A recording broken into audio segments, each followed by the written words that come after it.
واحد من اكبر المحلات في اسكندريه اتحداني ان اجرب الاكل هناك واطلع فيه عيوب تكون مرضيه بالنسبه لكم، وانا قد التحدي. فقولوا لي بقى في الكومنتات هل العيوب دي مقنعه ولا لا. على البحر في سبورتنج في اسكندريه رحت خواطر دمشقيه عشان اشوف التحدي ده بيقول ايه. طلعت كده فوق لقيتهم مجهزين لي الترابيزه بالاكل على الفيو الجامد ده. وعشان ما اطولش عليكم يلا بينا نبدا التجربه على طول. هنسخن كده في الاول بالتبوله والفتوش. الفتوش الصراحه شكلها ما كانش عاطفي، بس لما جيت ادوقها بقى دبس الرمان مع العيش مع السلطه اللي تحت دي الصراحه كان طعمه حلو. وبالنسبه للتبوله بقى فهي كان ناقصها المزازه بتاعت الليمون دي. ودخلت كده على طبق اول مره اجربه وهو اليالنجي، وده ورق عنب بس مختلف شويه عن الستايل المصري. يعني هو بيتقدم بارد، بيتحط في التتبيله بتاعت الرز بتاعته دبس رمان، وعليه كمان من فوق دبس رمان. وعلى عكس ما انا كنت متوقع هو عجبني الصراحه. اي نعم هو كان في واحده او اتنين الرز بتاعهم ناشف سنه من جوه، بس مش مشكله يعني، المهم ان هو كان طعمه حلو. نخش بقى في التقيل، وجبه شاورما عربي ميكس دبل، ودي بتكون عباره عن سندوتشين، واحد شاورما فراخ والتاني شاورما لحم، ومعاهم بطاطس وكوبيبه وتوميه عاديه وتوميه سبايسي. نقنقت كده في الاول بشويه بطاطس اللي تتبيلتها كانت حلوه، بس للاسف هي كانت بردت عقبال ما وصلت لها. وبعد كده دخلت في الكويبه، هي كانت صغيره كده شويه بس نينجا. طعم الكويبه نفسها حلو، اللحمه اللي جوه طعمها حلو، بس كان ناقصها بس حاجه بسيطه خالص، ان هي يبقى جواها مكسرات، بس دي حاجه زياده اصلا وطلب ترفيهي في وسط الغلا اللي احنا فيه ده. دخلت بعد كده بقى في الشاورما الفراخ. الصراحه السندوتش كان طعمه حلو، سواء تتبيله الشاورما، نسبه الشاورما مع التوميه مع العيش، الحاجات دي كده كلها كانت حلوه. حتى برضه لما دقته مع التوميه كان حلو قوي الصراحه. بس للامانه انا ما اعرفش الصراحه اذا كان بيتقدم بنفس الحشو ده ولا لا. تاني حاجه جربتها بقى سندوتش شاورما اللحمه. هي الصراحه اللحمه كان فيها شده كده، غير اصلا ان السندوتش برضه كان ناشف سنه، كان محتاج الطحينه تزيد شويه فيه. فهو الصراحه ما خطفنيش كده زي الشاورما الفراخ. بس جربته مع التوميه السبايسي فكان احسن بكتير. وعامه يا جماعه التوميه السبايسي بتاعتهم حلوه قوي قوي قوي. يعني مع الشاورما اللحمه كانت شغاله، مع الكوبيبه كانت شغاله، مع الشاورما الفراخ كانت شغاله، هي كانت حلوه قوي.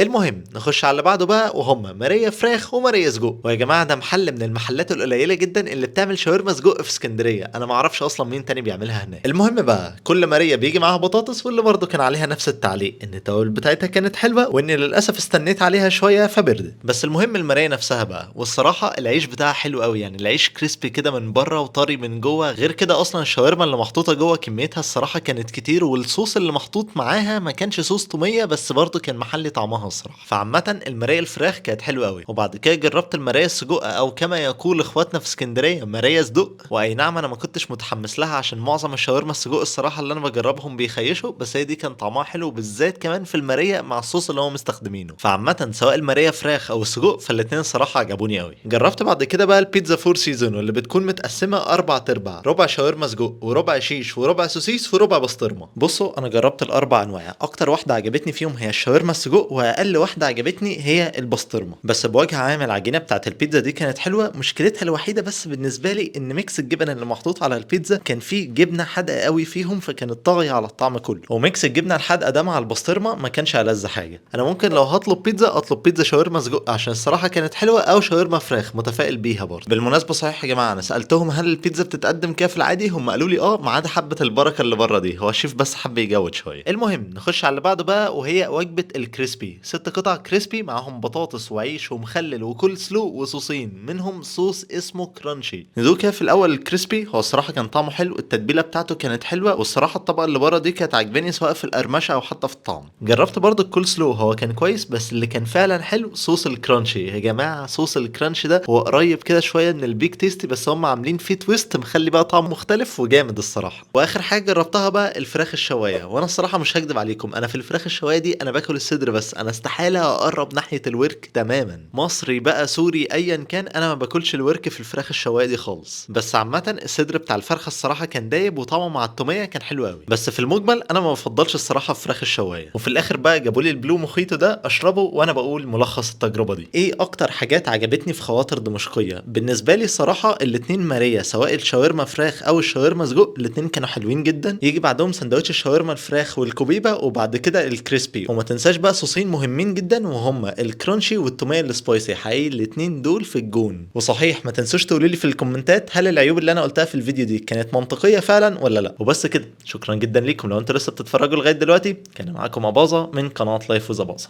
سلام.